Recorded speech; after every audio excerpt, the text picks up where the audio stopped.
আজকের ভিডিওতে আমরা গন্ডার সম্পর্কে 5টি চমকপ্রদ তথ্য তুলে ধরব। শিং আসলে হাড় নয়। অনেকেই মনে করেন গন্ডারের শিং হাড় দিয়ে তৈরি, কিন্তু আসলে তা নয়। এটি মূলত কেরাটিন নামক প্রোটিন দিয়ে তৈরি, যা আমাদের নখ এবং চুলে থাকে। মজার ব্যাপার হল, এই শিং হাড়ের মতো খুলির সাথে যুক্ত থাকে না, বরং চামড়ার ওপর শক্ত হয়ে গজায়। 2.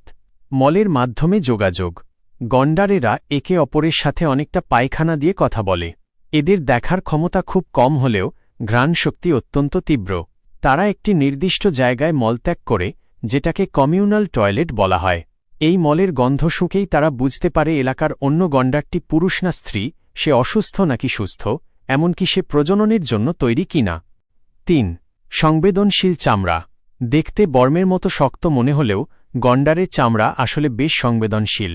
তারা খুব সহজেই রোদে পুড়ে যেতে পারে এবং পোকামাকড় তাদের কামড়াতে পারে। কারণেই গন্ডার গায়ে কাদা মাখতে এত পছন্দ করে। এই কাদা তাদের ত্বকের জন্য প্রাকৃতিক সানস্ক্রিন হিসেবে কাজ করে। 4. অবিশ্বাস্য গতি।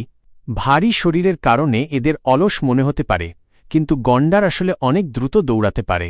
একটি গন্ডার ঘণ্টায় প্রায় 50 থেকে 55 কিলোমিটার বেগে ছুটতে পারে, যা একজন অলিম্পিক দৌড়বিদের চেয়েও অনেক বেশি গতি। 5. পাখিরাই সিকিউরিটি গার্ড। গন্ডারের পিঠে প্রায় কিছু ছোট পাখি বসে থাকতে দেখা যায়, যাদের বলা হয় অক্সপেকার। এই পাখিগুলো গন্ডারের শরীর থেকে ক্ষতিকর পরজীবী পোকা খেয়ে ফেলে। সবচেয়ে মজার বিষয় হল, কোনো বিপদ বা শিকারী কাছে এলে এই পাখিগুলো চিৎকার করে গন্ডারকে সতর্ক করে দেয়।